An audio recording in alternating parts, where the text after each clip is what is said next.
You're live. Good evening, everyone, and welcome to the Madison City Council meeting. Today is October 19, 2021. We are streaming the meeting live on City of Madison YouTube channel and also recording it for our archival purposes. We'll start off the agenda. We have a very full agenda tonight, so welcome everybody, and welcome Commissioner Little, who is also here in the audience with us. We'll start by reciting the Lord's Prayer, followed by the Pledge of Allegiance, and then we'll get into the agenda. Our Father, who art in heaven, hallowed be thy name. Thy kingdom come, thy will be done, on earth as it is in heaven. Give us this day our daily bread, and forgive us our trespasses, as we forgive those who trespass against us. Lead us not into temptation, but deliver us from evil. Thine is the kingdom, power, and glory forever. Allegiance to the flag of the United States of America, and to the republic for which it stands, one nation, under God, indivisible, with liberty and justice for all. Thank you, everyone. Clerk, may we have a roll call, please? Yes. Lucy Detillo. Here. Bartlett. Here. Rampy. Here. Thevenow. Here. Dan Detillo. Here. And I believe Chatham and Krebs have excused absence. Yes. Council, you have before you the minutes from the September 21st, 2021 meeting. Are there any modifications or additions to that? If not, we'll entertain a motion to approve the minutes from that date. I move to approve the minutes as presented. I'll second. Any discussion? All in favor, please say aye. Aye. All opposed? Thank you. I'd like to welcome to the podium our tree board member, Kathy Rohlfing, and Jeff Matheny is also in the audience. And are there any other tree board members here tonight, No. Kathy? I want to make sure I point them out. Welcome, and you're about to give us an exciting tree report. Look forward to it. I don't know Tree board about report. exciting, but Yeah. it's yearly. It's great stuff. And I'm gonna just switch it, please. Oh, and it really is important. Yeah. I'll go ahead and start. We'll start with the tree board mission statement. The Madison Tree Board and the city arborists develop and administer the plan for the planting, protection, care, and removal of trees in parks, along streets, and in other public spaces in a manner that is aesthetically, physically, and economically benefits the city of Madison. The current tree board members are Jeff Matheny, Teresa Stroll, Melinda Acree, Julie Rubio, Kathy Rohlfing, and Tim Perry is our city arborist. The tree board and the city arborists manage the trees that grow along the downtown public streets and all the city parks. The tree board has no control over trees that are on private property. This year we'll be planting about 25 to 30 street trees and park trees by the end of the year. And since 2008, we have planted approximately 500 trees. Bill Barnes resigned in June after being on the tree board for 8 years, and he will be greatly missed. We are now back to a full board since Jeff Matheny joined us in August. Jeff has a background in commercial tree care and is an ISA certified arborist. He'll be a great addition to the board. In February, the tree board finished our work with the Riverfront Development Committee's Judges Stand project. The tree board assisted the committee in maintaining as many trees as possible and creating an inviting landscape. In May, we celebrated our yearly Arbor Day celebration at the Broadway Fountain. We answered questions, talked about trees, handed out 100 sugar maples and 100 redbud trees. The arboretum trees at Johnson Lake were tagged with both species and scientific names for each tree. And at our last tree board meeting, we spent some time with Brad Walker, the property manager at Clifty Falls State Park. We shared ideas about how to reduce tree loss and possible tree resources for them. Just recently, the park started the Friends of Clifty Falls as a way to foster community stewardship for them. Recently, we have been putting these little plastic things on our small trees. So we're trying to protect the bark around the trees, because if they end up with nothing around there, they're going to die. And you know, we can make these bigger. This is the smallest one. They're easy to put out, so we have gotten a lot of these. We'll be putting these on all the new trees that we're putting out now. And plus, we're looking at other trees that we know need them too. So we were really happy to find that product. The tree board meets on the second Thursday of the month at City Hall. We encourage people to attend, and we welcome comments and suggestions. I would like, again, to thank the City Council and the Mayor for all the continued support we have. Thanks. Does anybody have any questions? I just want to say thank you because there's nothing more important than a beautiful community, and it starts with trees. We think so. I mean, I totally believe in your mission, and, you know, there's the quality of life that it adds across the community. So Yeah. thank you and everybody on your committee. How long have you been on the tree board? I think it was 1996, because it started in, the tree board started in 1995, and then I think it was, it did, and then we moved here in 1995, so the next year, I think I joined, and there was a lot of, you know, different people. Had a lot of different people through the years. Some, you know, Julie Rubio's been on it for a long, long, long time. I think it's fantastic. And what is the board's position on fruit trees? I know because occasionally we Yes, offer yes. fruit trees to plant, Yes. and I know that sometimes they require more maintenance, but I was just curious what your thoughts were about Well, fruit trees. our mission is street trees, really. You know, and nobody wants to go out their door in the morning and step on a bunch of cherries, you know, or anything like that. So, and they also take a lot of care. They have to be pruned a lot. Okay. You know, it's unfortunate that we could, you know, that did not work out because they were going to be free. But I think it would have been a problem going down the line. Okay. One of the things I want to mention to you, if you're not aware of it already, but we're doing a major sidewalk initiative over the next 2 years. Our goal is to repair about 9 miles worth of fair to poor rated sidewalks based on a sidewalk asset management plan that we've done. And a lot of the sidewalk damage that we have is because of trees. So we need to collaborate on, you know, how to replace those trees or use a different species of trees that won't tear up the sidewalks over time. One thing I Yeah. know that Tim has started to use is, it's something that you stick down into the dirt, like between the tree's dirt and then the sidewalk, and then the roots can't get through that. And so he's been using that, and so far, every time he has done it, it has worked. But it's maybe been 5 years since we've been doing that, so we haven't seen, you know, a 20-year-old tree and how that would work with that. But there's a lot of things we can do, but it's always going to probably be, you know, fighting, you know, good sidewalks, you know, with good trees. It's a balancing. You know, the trees the locust trees, you know, their roots really go wide, so we don't usually use those.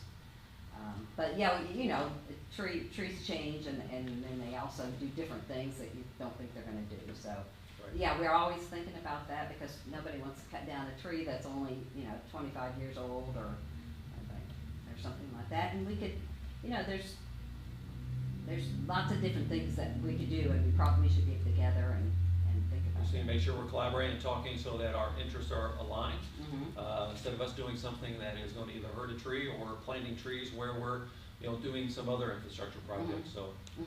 Thank And you. also, if you're going to, you know, maybe if we knew the sidewalks that you were gonna be doing, we would wait till we got new sidewalks there Okay. before planting them in, you know, maybe little tiny hole, you know, maybe some of them just have little tiny tree yards, or that might be. We'll come to your next tree board meeting and talk about our sidewalk asset management plan. Okay, Those two go together. good, sounds All right, good. thank you. Any questions for Kathy? Jeff, any remarks you'd like to make to the No, board? I agree with her that the tree guard that she has in hand there is an excellent way of preventing the dreaded tree disease. It's called weed disease. Yeah. I didn't wanna say that. Yes. A weed whacker is what I usually Yeah. call it. That and a lawnmower. Yeah. Definitely. Kathy, thank you very much, and thank you all to the board. All right, thank y'all. All right, Joe, we're ready to move into new business tonight, which is 2 resolutions and an ordinance. All right, thank you. I believe the first Let me make sure I've got this correctly. The first thing that I have is a resolution, and I believe it's 2021-61, transferring funds, is that correct? No, yes, that is correct. Okay. Yep. All right, let me get to that just real quickly. Okay, this is resolution number 2021-61, a resolution of the Common Council of the City of Madison, Indiana, transferring certain funds. Whereas the City of Madison desires to support the Jefferson County Animal Shelter in the purchase of new and safe kennels for the care of animals, and it is now necessary to transfer certain funds from the original appropriation to the animal shelter appropriation within the Common Council budget. Now therefore be it resolved by the Common Council of the City of Madison, Indiana, that the following funds be transferred. And that would be $5,000 from the Economic Impact Fund and $5,000 from the Rainy Day Fund to the General Fund for the County Animal Shelter. So it's a $10,000 transfer. The foregoing resolution was passed and adopted by the Common Council of the City of Madison, Indiana, at its regular meeting held on the 19th day of October 2021. And in the audience, we have Han Fagen, Mahoney, and Commissioner Little, who are both members of the Animal Shelter Board. They can also answer questions about, I think you're going to give an update on the Jefferson County Animal Shelter Advisory Board, and then maybe you're going to talk about specifically the resolution. Yes, Council, Mayor requested that we try to find some funds to assist with the purchase of new safe kennels at the shelter. And so we were able to do that with the remaining funds through Rainy Day and the Economic Impact Fund that we had not contributed elsewhere. So, happy to answer any questions, or Hannah, I'm sure, or Mr. Little will be happy to join as well. It'd be great if Hannah could give an update on the status of where the shelter is right now currently. I think she plans to do that in her report, but if you need that to If you need it consider now. this. Oh, no, I was doing more for it. We can do it as part of the resolution if you want that as the basis of it, or she's going to do a whole department report that's going to include animal shelter. You can just do a department report, Okay. it's fine. Okay, it's up to you. May I ask why economic impact is the fund we chose to take some money from? It's just money left in that fund that we have not contributed, and we're getting late into October. I'm not sure that we will have a place to contribute that to. And it's a pretty broad category, so we can, if there's something else we need to look at, you can. No, I just was, I understand what you're saying, and it is moving towards late in the year. Okay, thank you.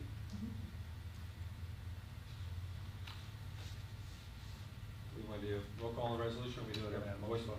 Oh, we have a motion. We need a motion, yeah. Motion and a second?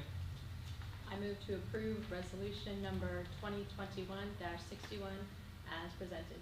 I'll second. All in favor? Aye. Thank you.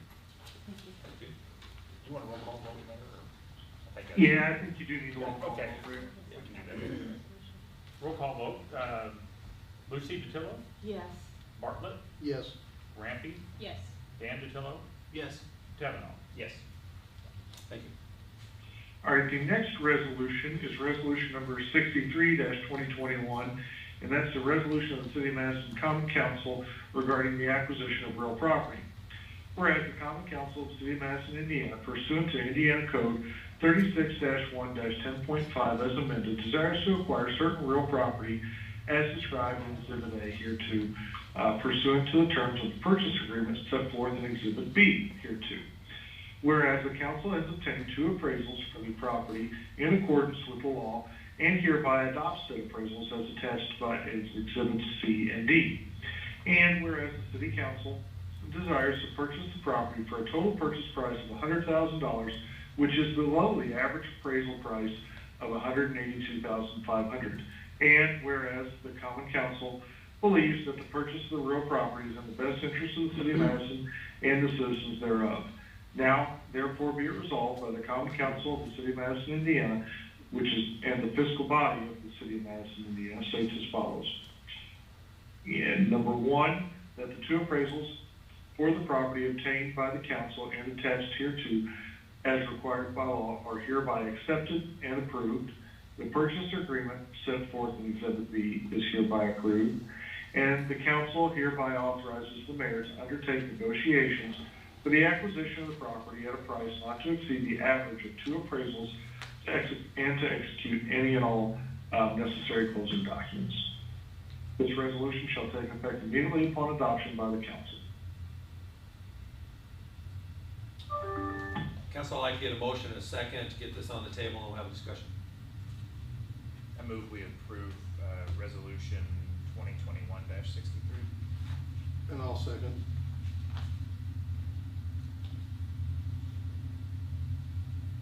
Let's open up for discussion. First, I want to thank John and Elizabeth Kinman, who are selling this property to us. This property is on the east side, adjacent to the entry into our new gateway. It's part of our gateway development strategy. They wanted to see this property in the city's hands. They're developing the corner at 2nd Street and Harrison Street. Once we acquire this property and they finish their development, that will take care of that corridor, which will basically be beautiful gateway entry into the community, the city, the county, the state of Indiana. And I'd like to thank them for working with us in helping us acquire this property. But this is something we've been talking about as a strategy for quite a while, about improving our gateway, and this is going to be a great complement to, the NDOT investment on the east for the East End Bridge Program. Mr. Mayor, may I ask, do we know future plans for this space at this point? Is this intended to be green space for future? We haven't finished that east side yet. We had started with designing the west side right there, which is the first property we bought from the Peak family. Mm-hmm. And then this opportunity came up. So we know that if we acquire it, we can hold it, we can control it, and then we can now start looking at that whole corridor a little bit more comprehensively. But it will be nice gateway features. It is part of our Ready grant application for destination development for Madison that was selected by the Southern Indiana RDA to include in their regional development application for the Ready grants with IEDC. So we do have grant funds that we've applied for, and then we already have under contract on the west side design firm to help us navigate that, and we'll pivot from there and go to the east side. What were the findings of the environmental study on the site? No problems environmentally.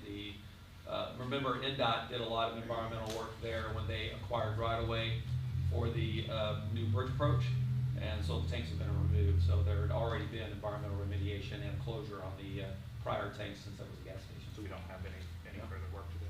No. We'll make additional investment, obviously above the purchase price, to make that space welcoming as you come across into the community.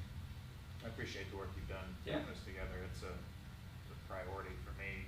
We talked right after we took office about all that property, so it's going to be great for the city. Thank you. It's an opportunity, and it really is changing our gateway when you come into Madison, which we've talked about for a very, very long time, and now it's really coming to fruition.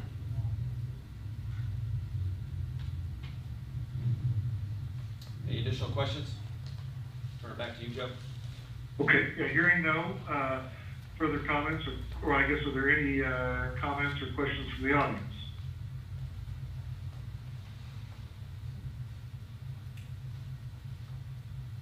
Mayor, I'm going to count on you to be my eyes because I can't see. No one's at the podium, so we're good to go.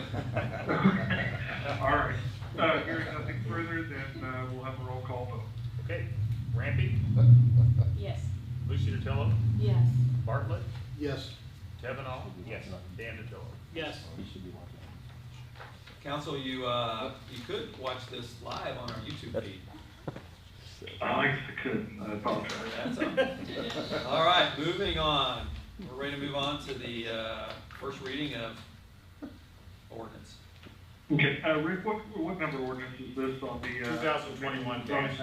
2021-18, Joe. Okay, this is ordinance number 2021-18, an ordinance of the Common Council of the City of Madison, Indiana, amending the zoning map of the city of Madison, Indiana. Whereas there's been a recommendation by the City Plan Commission to the Common Council of the City of Madison, Indiana to amend the zoning map of the City of Madison, Indiana. Whereas on August 9th, 2021, 817 Orchard Street, the Plan Commission voted to recommend to the Common Council of the City of Madison, Indiana, that the zoning for the following described property be changed from general business to medium density residential, which is R8, and that is for 817 Orchard Street. Whereas it is in the best interest of the City of Madison, Indiana, and its citizens that the zoning map be amended accordingly. And whereas the Common Council of the City of Madison, Indiana concurs with the recommendations submitted to it by the Planning Commission. Now therefore be it ordained by the Common Council of the City of Madison, Indiana, that Section 1, the City of Madison zoning map be amended so that the zoning for the following described real property be changed from general business to medium density residential, and that is for 817 Orchard Street. That this ordinance shall be in full force and effective from and after this date. Point of clarification, the address is 1817 Orchard Street for notes? That's what I've got, yeah. Okay. All right, thank you. Be my next question. Yep. We have a motion and a second to get this on the table. We'll have a discussion. This is on the first reading. This is Mayor. first reading. Yeah, it's just first Darn it. reading. Okay, getting ahead of myself, my apologies. And sponsor of this, I believe, is Councilman Thevenow? Okay, thank you. Council, are there any reports, recommendations, and other business from standing or select city committees to the city council? The traffic committee met yesterday. We had some good discussions with neighborhood residents down on 2nd Street, mayor and his office. Nothing specific to report, but a lot of good ideas and possible solutions being thrown around for some of the different traffic problems we have in town. And the mayor and his staff also gave an update on the parking study that's being performed around town. Any comments, questions, or any additional discussion with regards to standing committees? No. Okay. Moving on, let's move to report of city officials. I'll invite our Director of Building and Planning, Nicole Schell.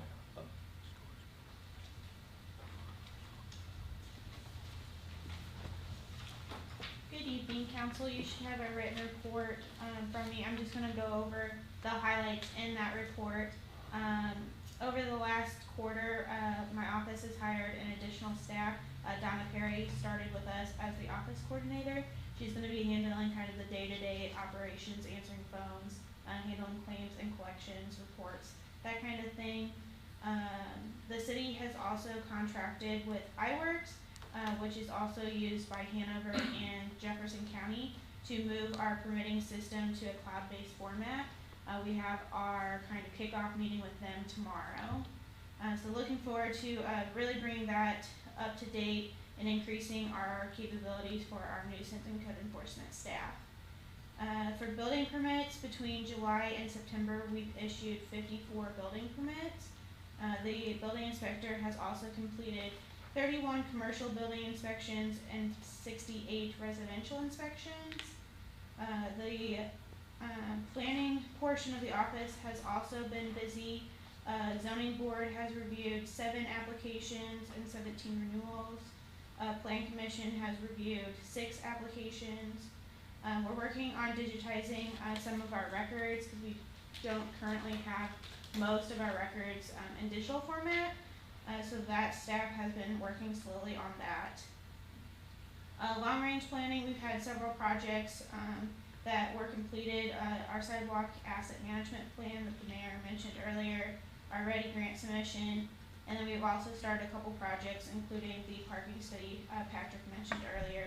They're going to be flying a drone next week, Friday and Saturday, I believe, over 3rd Street, Broadway, 1st Street, and Walnut Street are kind of the boundaries.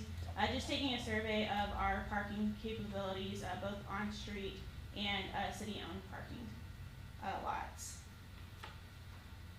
And then in the preservation part of the department, the historic board has reviewed 26 applications between July and September, and staff reviewed 21. So our process of lowering the number that have to go before the board, is about 50-50 for this last couple of months. PACE reviewed 8 applications at their last meeting. To date, we have a $3.50 to every dollar provided by the city ratio from private owners. So we've increased that in the last quarter. Before that, it was about $3.3. So we're happy to see that program really flourishing.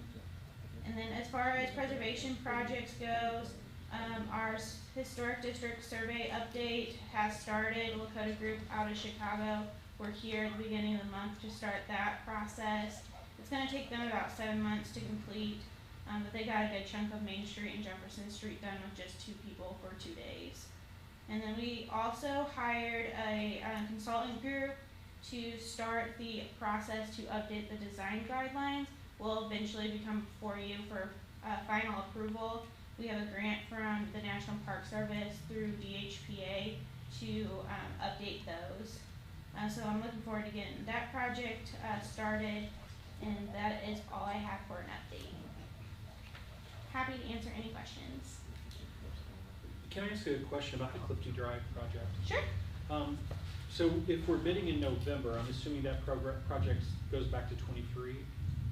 Yeah, so they'll start, they'll bid in November, and then they'll start probably construction in 23. But the plans are being created now, and it's on track with NDOT. And does that include, I know it includes sidewalks, but there's some beautification as well that we're looking into with that is project? Primarily sidewalks, with future plans to add taller lights and banners and that kind of thing. Not part of this phase though. Correct. Right? Yeah, it was outside the scope, because the budget would have been significantly more with those. And was this originally, or was this pushed back It further? was. Yeah, it was. The city has to contribute 20% of the project cost. So we asked NDOT if we could push it back. It actually works out well for us because NDOT has a couple other projects they're planning at the same time. So we're going to be saving some money that way because they're going to take over some of the construction review.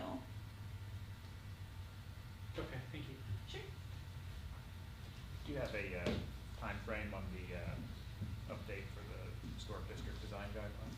So our grant, we have to complete it by June 30th. So they'll be done and before you for final approval before then. Sure. There's a lot of work going on there. The design guidelines, which haven't been updated since 2009. 2009. Historic district survey, which hasn't been updated in over 20 Good. plus years. 2004. What's that, 2000, almost 2004? Yeah.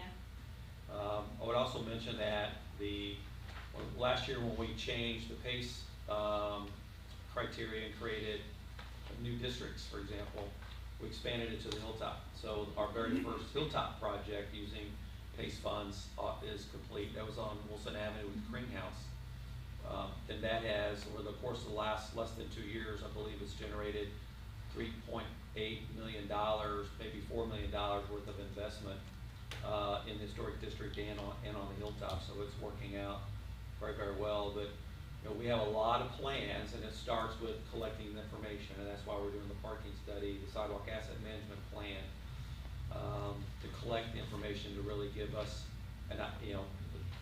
make us more sophisticated in how we execute strategies and expend our dollars. And then going onto this platform, the iWorks platform is really going to make us have a huge leap forward in how we manage building and planning, particularly making it more user-friendly.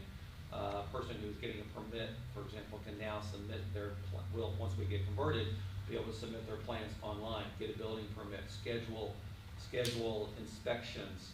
We can definitely handle code enforcement a lot more effectively and track history with property. There's just so much more we can do with a platform like this than the way we had been managing it using notes and spreadsheets and manually drafting information. So a lot of great work happening in building and planning. Plus the investment with the budget that we're going to approve tonight expends more resources for code enforcement and also platform that we're talking about to convert. Thank you. Nicole, can I ask a question Yep. about, we're all waiting on what's going on Crystal Beach. Crystal Beach. Oh yeah, sure. I forgot to include that on here. Sorry.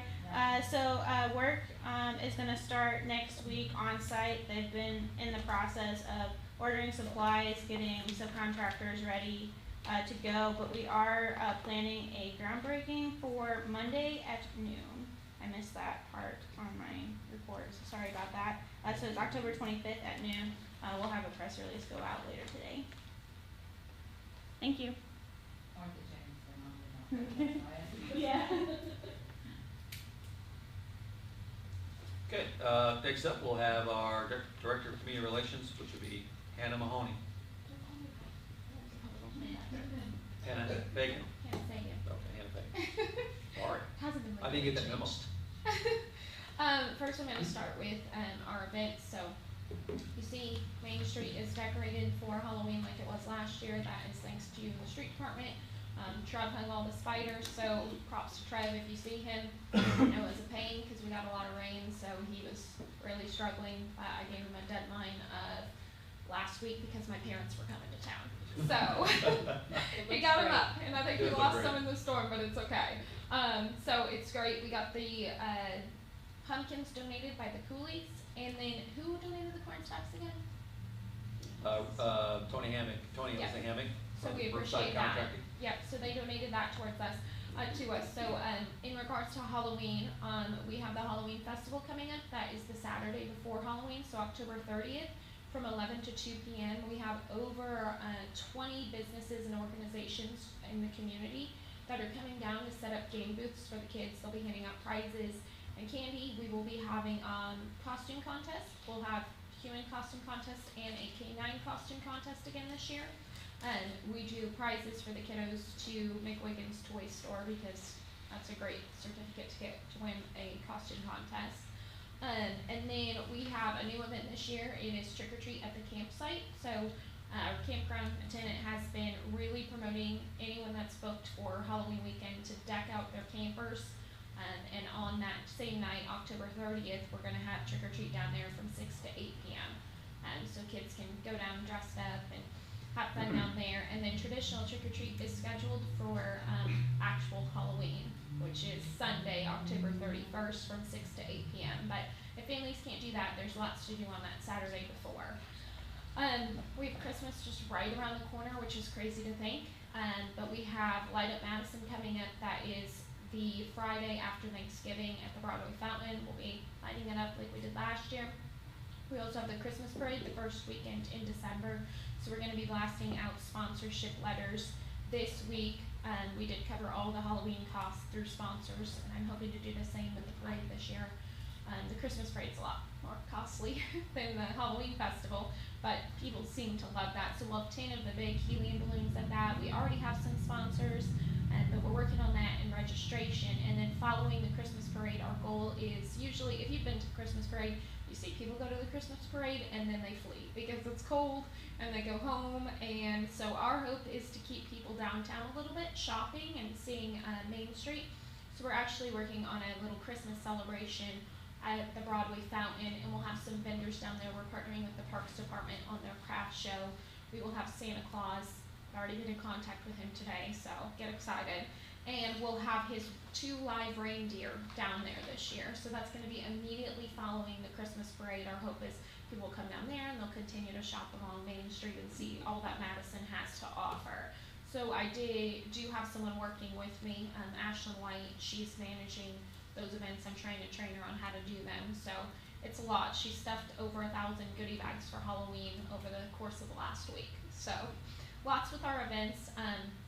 In regards to communications, as you guys know, we have the newsletter, we have Facebook. I really encourage you all, if you have Facebook, to share what we're sharing on Facebook. Help us to get some traction on that. Share the Parks page as well. The Parks has a lot going on with programming that they're sharing constantly. They have like playoffs for the flag football or tackle football coming up this weekend. So make sure you give them a follow as well. And then our Golf Pro recently launched a Facebook page for Sunrise. So make sure you go and find that and follow him and help promote that. So he's doing work with that.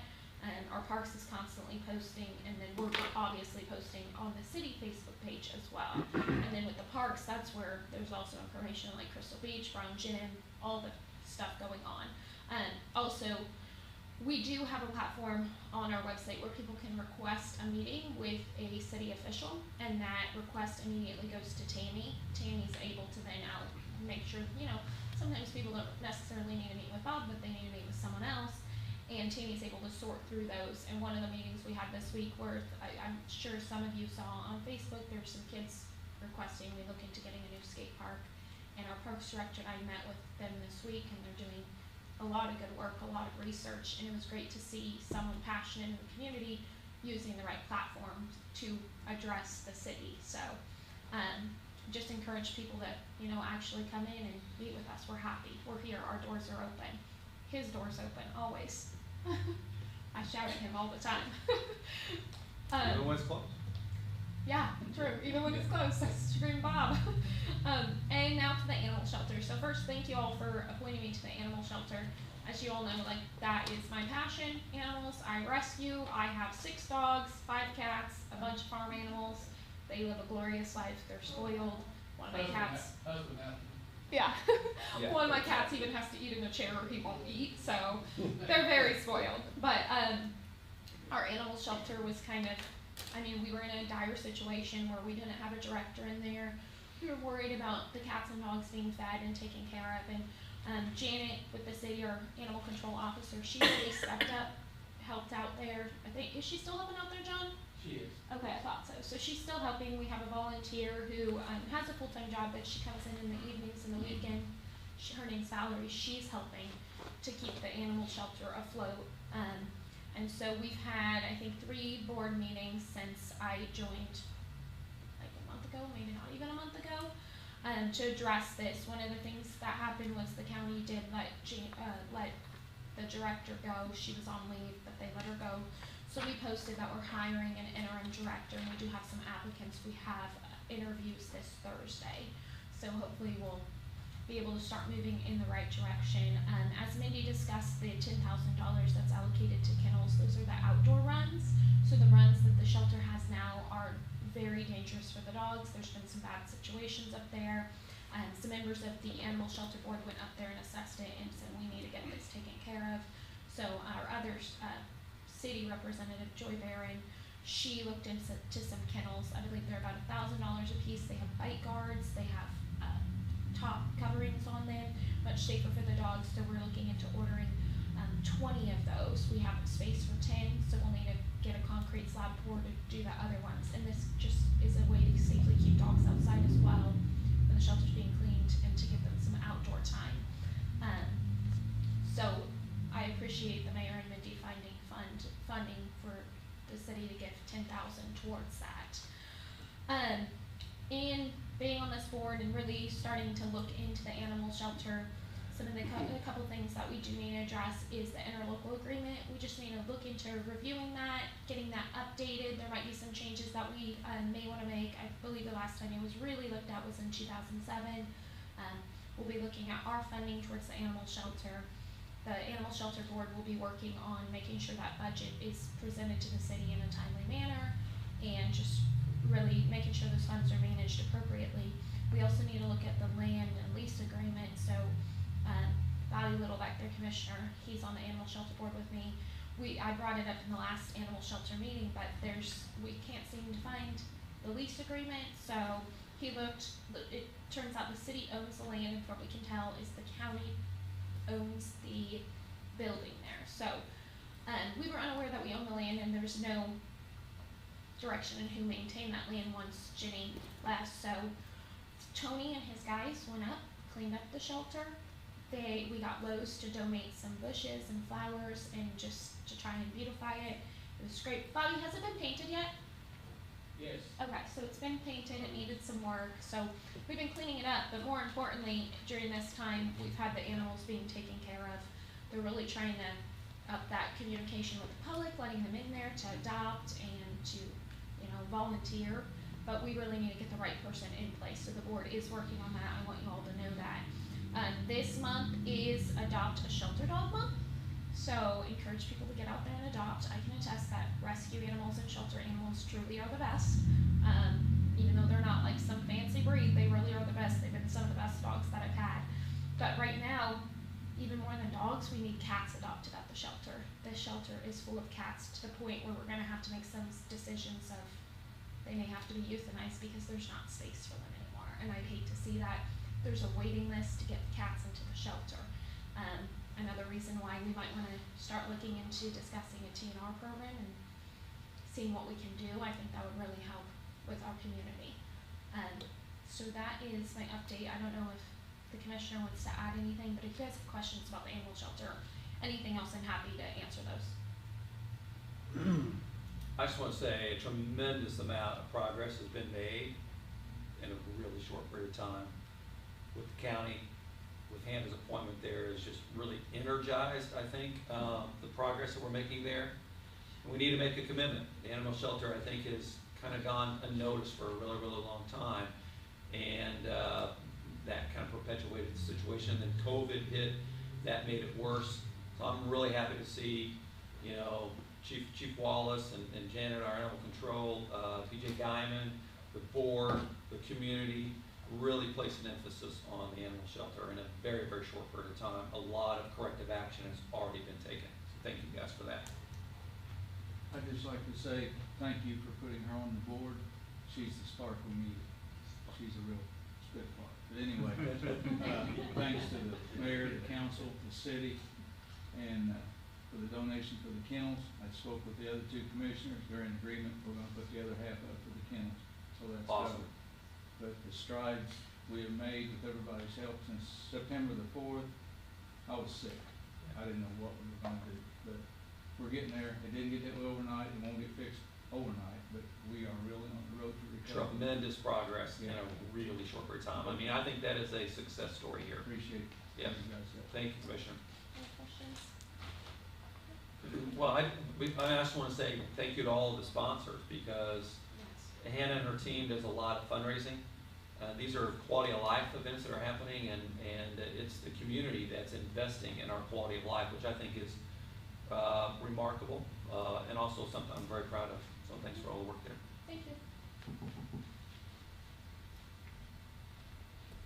I'm going to invite Deputy Mayor McGee up to talk about a variety of things, particularly roads, sidewalks, bridges. I have a lot of variety, and if your variety is roads. Most of my update's gonna be about road projects. Because it's my life. Thank you. I was hoping that when you came in tonight, you would see pretty new stripes on Main Street, but that's gonna start tomorrow. So they've spent the last 2 days, a company called Traffic Control Specialists. They're a subcontractor for O'Mara. They have been out the last 2 days putting all of the pattern marking down, so they know where they're gonna bring their machinery in and get the final striping on. Mayor and I went down and looked at some of that this morning, and looks good. One thing that we learned today that we didn't know is that Main Street is not the same width the whole length. It kind of goes like this, so you're not gonna see perfectly sized lanes in every situation because the road's not the same. 62 on one end, and by the time you get to Lucy and Dermot's house, for example, it's 42. Very, very much narrows, and it turns. You know, it's not a straight line. So tomorrow they'll begin doing the mainline painting, which are the long stripes, the center lines, the fog lines, that sort of thing. And then they're going to do something a little different, which is nice that they can do this. Starting tomorrow night, Wednesday night, and Thursday night, they will be doing crosswalks, stop bars, and parking lines overnight. So they'll start after 6 p.m. when traffic slows down, people are not out, it's safer for them. It's just a paint product with reflective beads in it so it'll dry fine. It dries very quickly. So I like that option that we can get that knocked out and not interrupt traffic anymore. We're probably testing people's patience at this point, but so I'll be interested to see how that goes. And then let's see, They did put no parking signs up yesterday for that, just so people don't park overnight and allow them to get in to do those parking spots. They will be working from Jefferson Street all the way to the Crooked Creek Bridge and back. So when they're doing the long stripes tomorrow, and they think they'll get those all done in one day, there's no traffic restrictions, no lane closures. The chaser truck that follows the paint truck, it'll pretty much be dry after that. It just takes a minute or so for it to dry. So hopefully that will all work well. The final piece of this project will be crack sealing on Hanover Hill. So the company that put down Liquid Road is also the company that's gonna do that crack sealing for us. And they had a job at the Indianapolis airport that they needed to get back up to and finish. So they'll be back around the 1st of November to do crack sealing and some mastic repair on Hanover Hill. And I talked to Kenny about the timing of that. He's actually fine with that because the weather's a little cooler and the cracks open up a little more, so that crack seal goes down in a little better. So I don't have an estimate of how long that would take, but again, that's minimal restrictions. They'll handle that with flaggers. We don't need to close the road. And I'm gonna give you all, I'll email you a copy of this. It has some miscellaneous notes. I've heard comments and questions out in the community that I answered on this, that I just want you to have in your hand, plus this schedule in case you get questions about what we're doing when.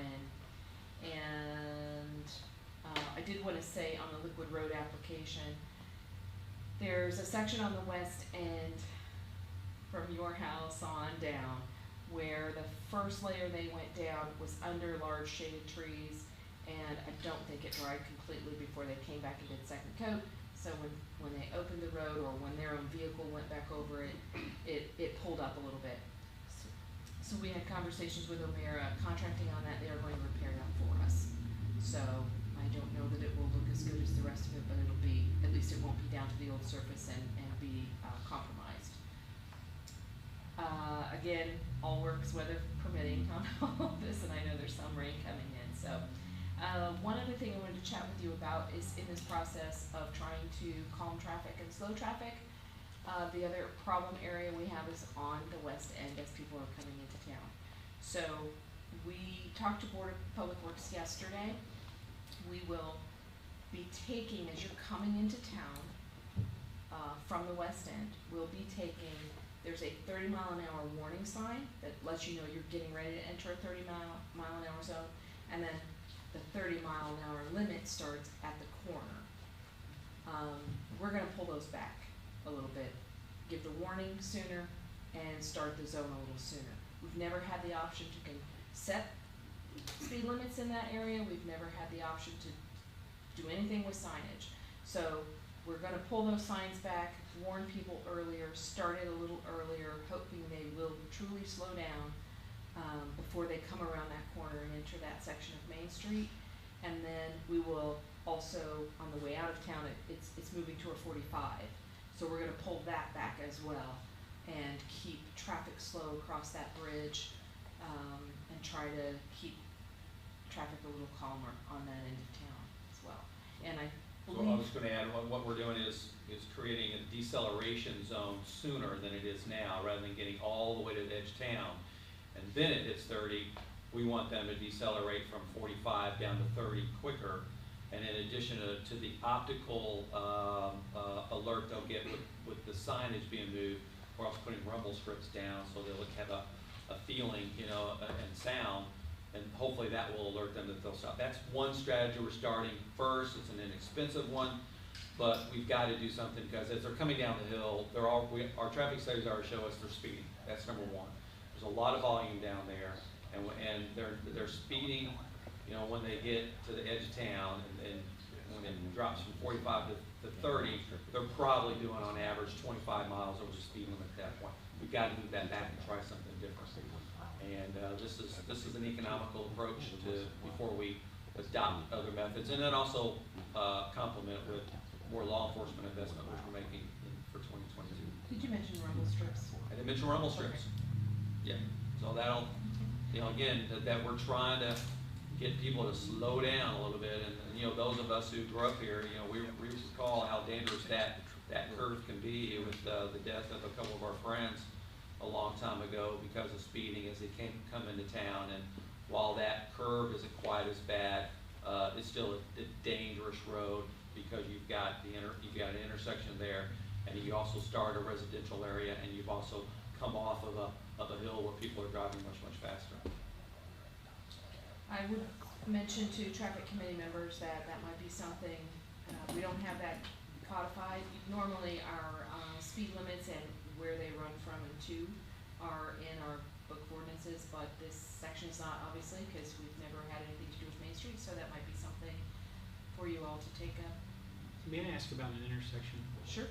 At the corner of Craigmont and Main, I know there's gonna be a turning lane to go up Hanging Rock Hill. Yes. And I was curious as if the city could or has thought about putting a turning arrow in the light there.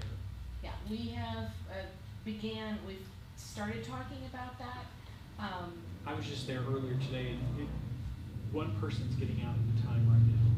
And I just thought if there was a way to maybe, I know there's not a ton of people going up Hanging Rock Hill, but I think it's probably a busier intersection.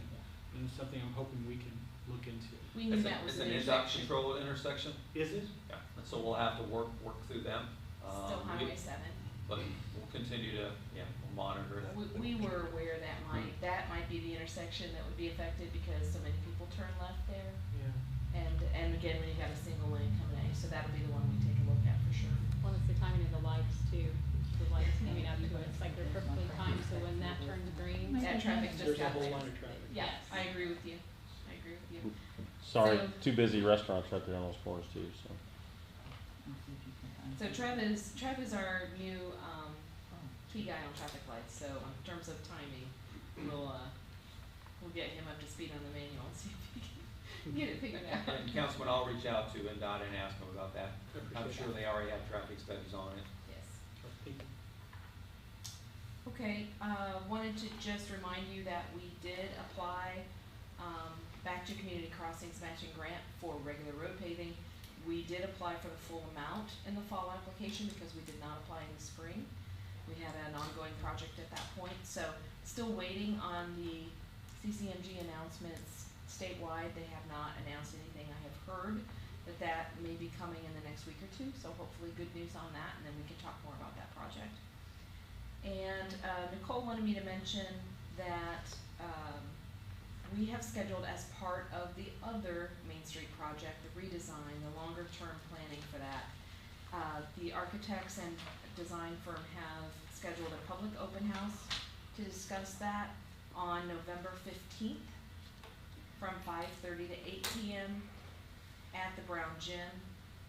And we intentionally pushed that back a little bit because we wanted people to have an opportunity to drive on the section of roadway where we're changing the lanes and just see how that works, see how people feel about it before we ask them to come comment. What was that date again? It's November 15th, I believe. 5:30 to 8? Yeah, You said at the Brown Gym? at the Brown Gym. Thank you. Happy to answer any questions. Thank you. Thank you. Joe, are you still on with us? Yes, I am. Okay, good. I will turn it back over to you for bills on third reading. Okay. We have 4 bills on third reading, and the first one is 2021-14, and that is the budget ordinance for 2020, and that is sponsored by Councilwoman Rampy. And if there is nothing else, we'll have a roll call vote. Dan DiTillo, Yes. Thevenow, yes. Rampy, Yes. Bartlett, Yes. Lucy DiTillo. Yes. Okay, we also have ordinance number 2021-15, and that is the ordinance fixing salaries of officers and employees for the city of Madison for the year 2022, and that's sponsored by Councilman Thevenow. And if there is nothing else, we'll have a roll call vote. Thevenow, yes. Dan DiTillo, Yes. Bartlett, Yes. Rampy, Yes. Lucy DiTillo. Yes. Now we have ordinance number 2021-16, and that is the ordinance fixing compensation of elected officials for the year 2022, and that's sponsored by Councilman Chatham. If there's nothing else, we'll have a roll call vote. Lucy DiTillo, Yes. Rampy, Yes. Bartlett, Yes. Dan DiTillo, Yes. Thevenow. Yes. And the last ordinance on third reading is ordinance number 2021-17, and that is the ordinance establishing Historic Preservation Fund Grant Non-Reverting Fund, and that is sponsored by Councilwoman Rampy. If there's nothing else, we'll have a roll call vote. Rampy, Yes. Bartlett, Yes. Lucy DiTillo, Yes. Thevenow. Yes. Dan DiTillo. Yes. Thank you, council. Do not have any bills on second reading. Miscellaneous, let's move to public comment. One of my favorite parts of all of our meetings. I'd like to invite anyone who would like to address council in the mayor's office to come to the podium and identify yourselves. Good evening. Good evening. My name is Mark Goebel, and some of you might know me. I'd like to come up here and You're supposed to say your address. I'm going to, just give me a second. This happens all the My time. wife is Lucy DiTillo, representative of the 3rd District. We live at 1048 West Main Street. I came here to say thank you. On Saturday morning, we had a fire that destroyed our house that we've lived in for 24 years. 98% of all of our possessions are gone.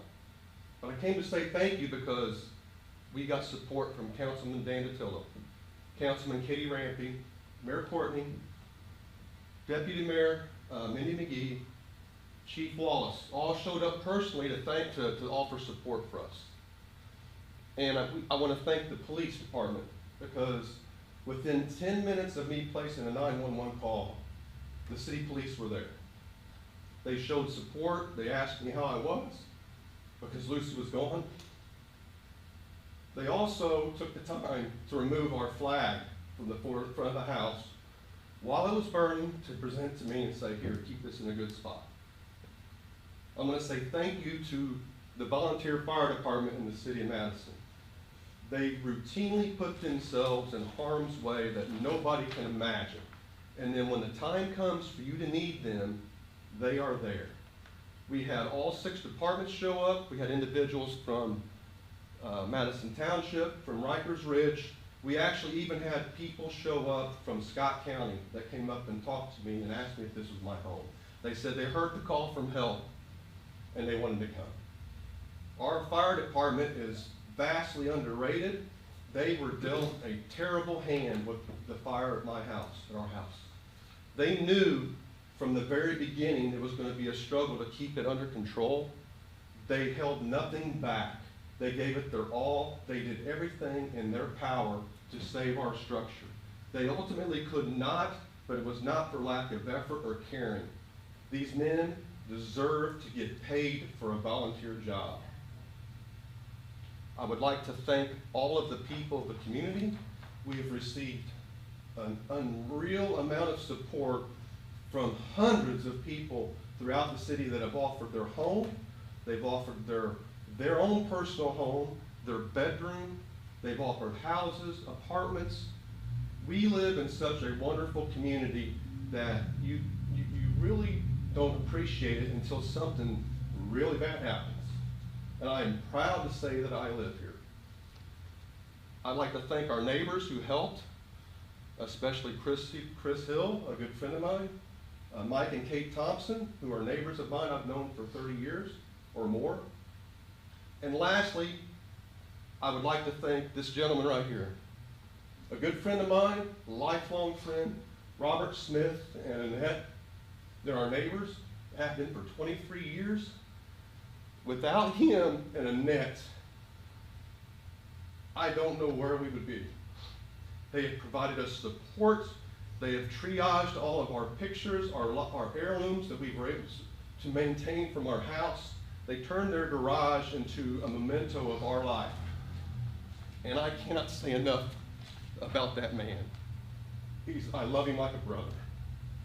But I just wanted to come up and voice my concern and my thanks to everybody in the city, because the overwhelming amount of support we have received is unimaginable.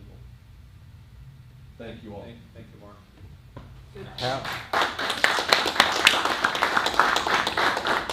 That's gonna be tough to follow. Robert Smith, 1046 West Main. I came in tonight, I wasn't gonna tell Lucy I was coming because she'd told me no, for one, and, but I wanted to provide pictures to you guys, what Mark just talked about. And Lucy doesn't have those, and I don't know if she's seen some of them, but what you have in front of you is what was happening between 4 and 6 a.m. To back up what Mark said, these guys quickly realized that it was gonna be uncontrollable. They didn't know what they were getting into. We worked together quickly, talking to everybody we could about where the gas mains were, where electric was coming in the house, blah, blah, blah. And what I wanna say is, these guys put it on themselves to get in there and get it done. And they didn't stop, they didn't hesitate once. I had never been a part of something like that, and this is total devastation for our neighbors, and it very quickly could have escalated into more than just my home, which is 20 feet from theirs, to the homes next to us, because I believe there was some gas involved, and I believe there was other issues that could have been involved, and it could have been catastrophe. And the one picture I want to point out is the middle one off to the right. That's where they saved my house. So somebody made the call to get a hose on our house before it was coming, because at that very moment the roof of their home caved in, and the wind kicked up, and everything started happening, and somebody said, get a hose, and there was. I mean, Annette and I were across the street, and the feeling you get when you're helpless, and they were going through it, and we were next. And to praise the volunteer fire group is not enough. You have to go out and pat these guys on the back, get them what they need to train on, find the equipment they need to do this job that they volunteer for, okay? These are all volunteers, and they risk their lives. So I really want to say, as I sit back there for 4 years, you find the funding, you find the equipment, you find the training, however it's got to be. Keep these guys up to speed and up to date with what they need to do this job, because it could have been devastating. And lastly, to the homeowners around town, to anybody watching, especially if you own older homes, as things are coming to light about how this possibly how this could have happened, please understand in your house, your landscape, where your utilities come in your home, understand how they are presented in your house and where they end up. Anything can happen at any given time. Call in somebody to do an inspection, find somebody that knows what they're doing, and understand what can happen at any given time at your house, okay? Because a storm hit, something happened, and then this happens, okay? So it happens in a matter of moments, and you've lost control. You have no control at some point. So please, older homes, you guys, I know there's a lot of you that own those places, get them inspected, get them looked at, make changes, because you don't want this to happen to you, okay? Thank you.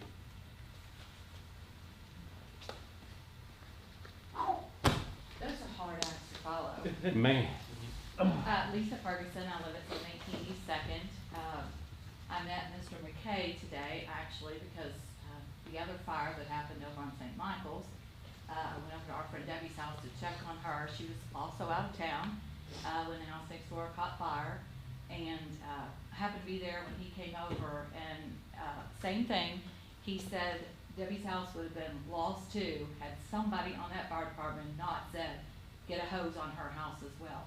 The whole side's burned down, all of our electric is just gone. Duke was there, but it was the same story that he told us today. And he's also the one who did my aunt's fire over on 3rd. So, so grateful. I was like in the right place at the right time to actually get to say to somebody, thank you. Because, as soon as we heard the fire, Charlie called Debbie and said, the house next door to you is on fire. And she was in vacation in North Carolina. But when I talked to Mr. McGee today, same story he says. They got a hose on that next door house right away, or it could have been spreading farther down St. Michael's. So grateful. What I really came to say tonight, I know that Bob does not take kudos. He doesn't like attention. That's just the thing. But a couple weeks ago, I guess it's already been 2 weeks ago now, just want you all to know that, there's lots of neighborhood groups around here, I guess. I'm one of them. But a call went out to Bob about a month ago, happened to be right when he lost his sister, right when his brother-in-law had COVID, so it was kind of delayed. But he and John Wallace spent 2.5 hours with a group of us just listening to our concerns. And I tell you all this all the time. I came from a big city and they don't care what you have to say. So when you're here and you have a mayor that goes, I want to come, and he put it out there to other people. If you want a neighborhood watch, you want to talk to the police department, you can do it. It means the world to us. The 3 things that we addressed basically are the homelessness, the addicts, and the blight. And all 3 of those things, we all agreed, 20 some of us, that those 3 things all go together.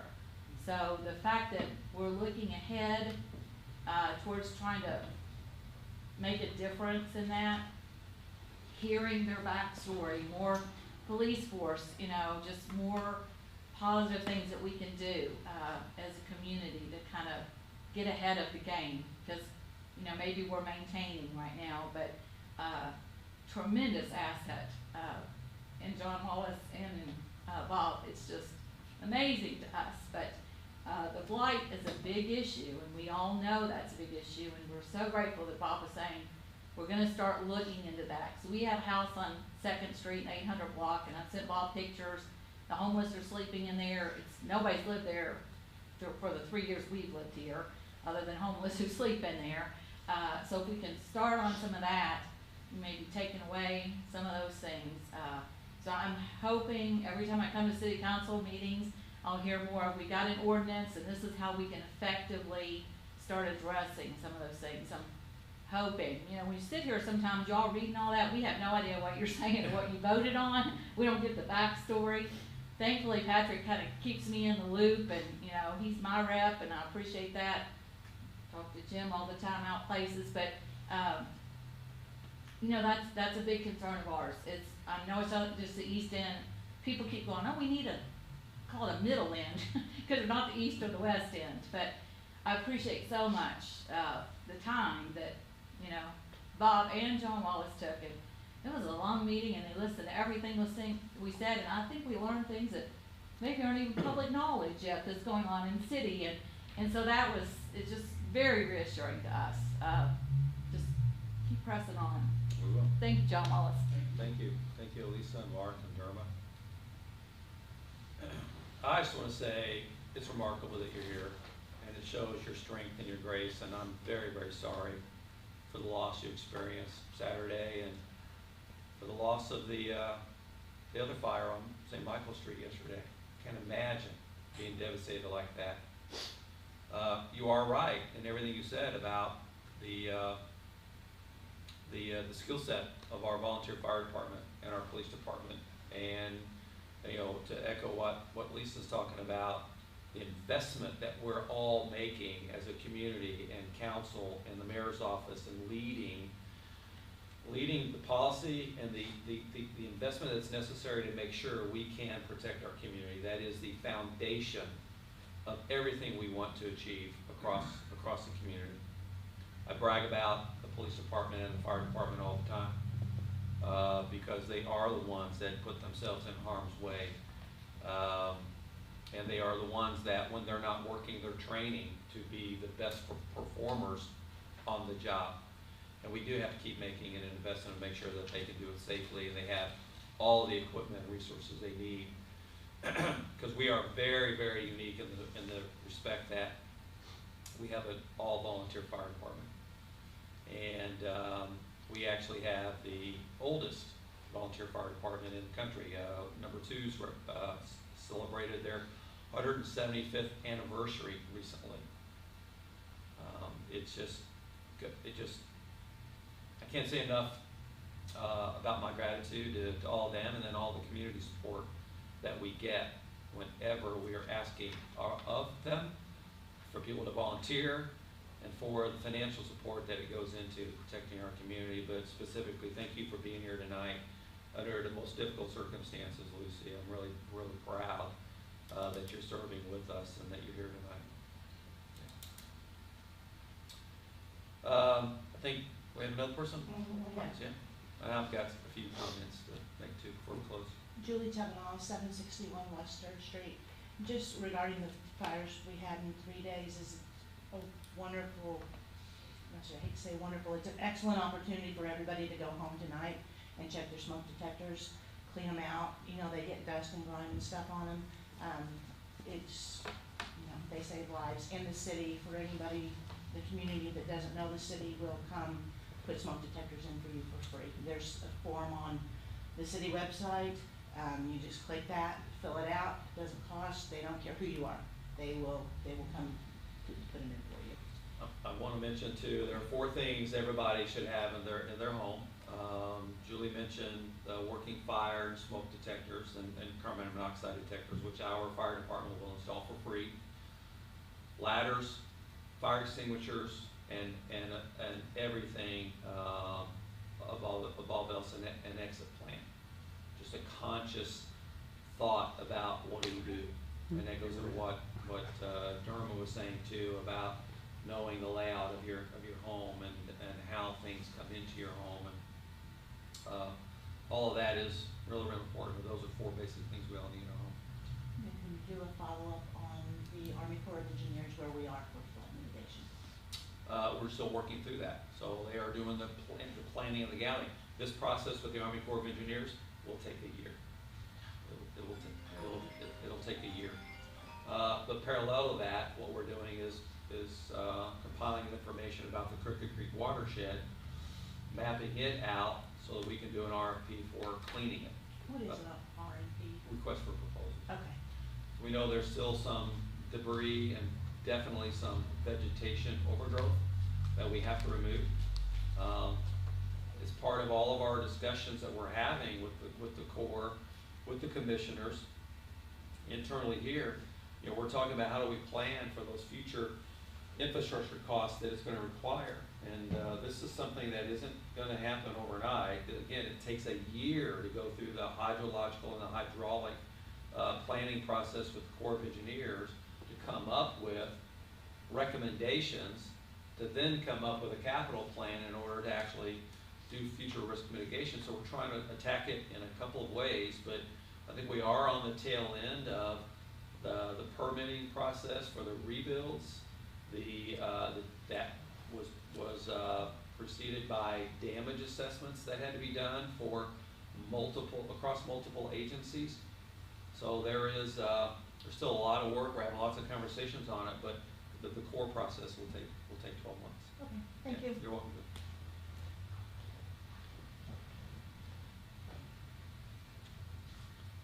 Anybody else? Julie, would you like to say anything about the Springdale Cemetery cleanup? Not at this time. Okay. I'll mention a couple of things. Board appointments. We're going to be, doing a review prior to the end of the year because we have some terms that are expiring on some boards. We already have some vacancies due to some recent resignations with the Madison Port Authority, Parks Department, Human Relations Commission. In addition to those, we have some which will be maturing. So we'll be taking a look at all of our boards and committees. There's about 27 or so.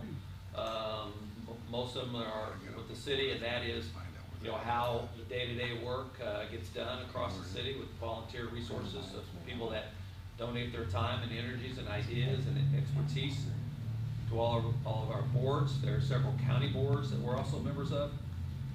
So that process will be consuming some time between now and the end of the year before we conclude the 2021 year.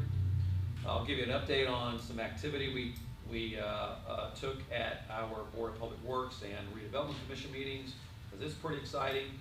Yesterday at the Board of Public Works and Safety meeting, we took under advisement with the intent to approve at the next meeting the MOU with the Salvation Army to operate the City/Salvation Army winter warming shelter.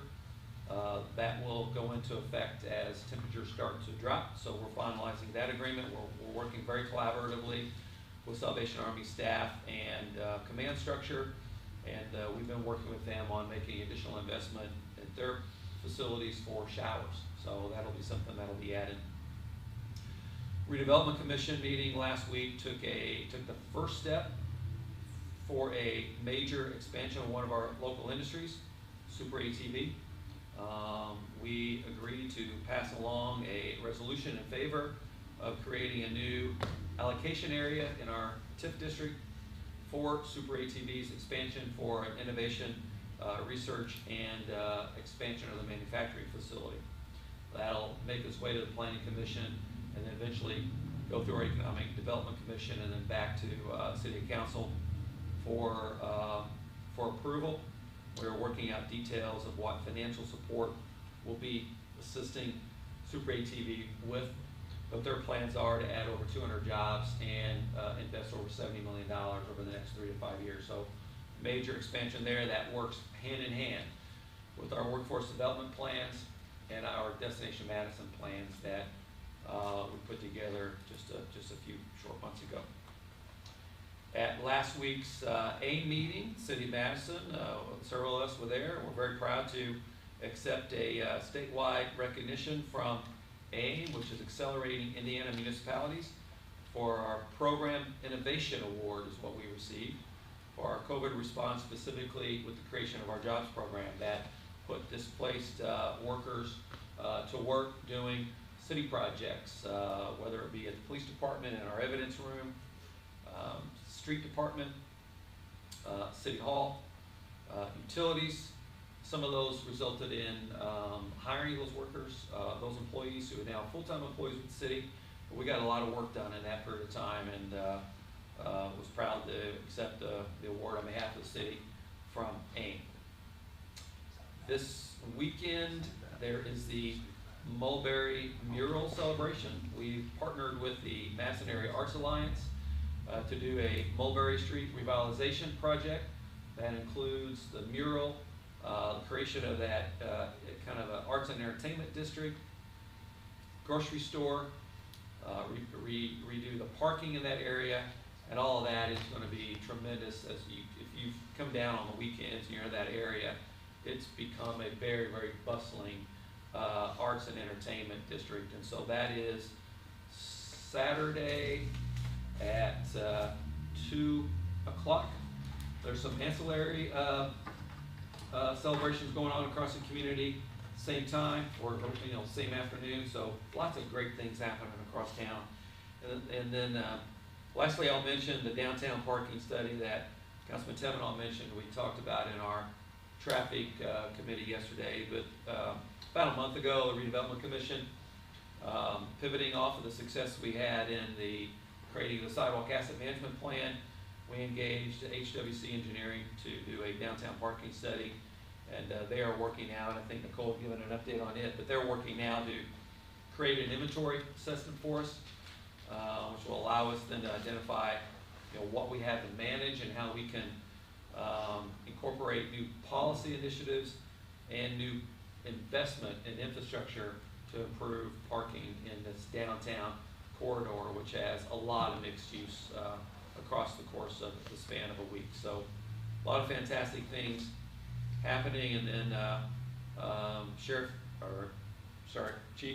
former Sheriff, Chief Wallace, and Hannah Fagen are also working on developing a broader outreach effort to create more neighborhood watch groups across the community, because it's been so successful, and that there are eyes and ears, and they help us address problems, but it also gives us an opportunity to engage and share with them the things that we're working on that's going to solve some of these issues that makes our community cleaner, safer, and more beautiful. Thanks for everybody's help here tonight. We've got a great budget teed up for 2022, a large budget in city's history, over $21 million across our general budget and utility operations, but capital investment is going to be in the tens of millions of dollars, which is coming from public-private partnerships that we've created across the community to really accelerate economic development downtown and on the hilltop. So great things in store. happy to answer any questions you guys might have. Feel free to turn it over turn the floor over to council and let you share any remaining thoughts you might have before we adjourn.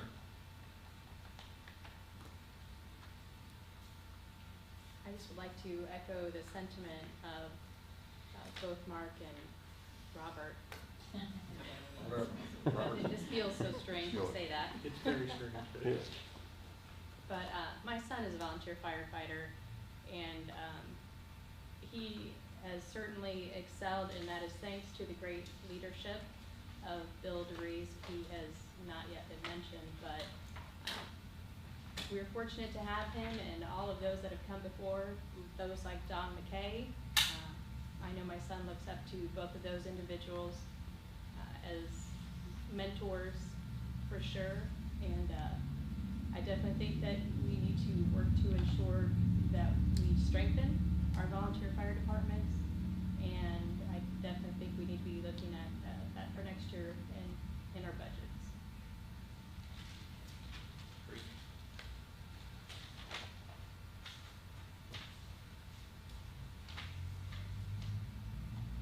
Okay, hearing silence, we'll see if you want to make a motion to adjourn. And I want to thank everybody for being here tonight. I move for adjournment. I will second that. All in favor, please say aye. Aye. All opposed? Thanks, everyone. No, what I said is true. I would expect, I would do the same thing for you, but I have to, people publicly need to know what everybody does. Behind the, I'm saying behind the scenes, all the shit would be behind the scenes, but publicly, some people need to know if there's good people around. Not everybody. We got a whole bunch of those around.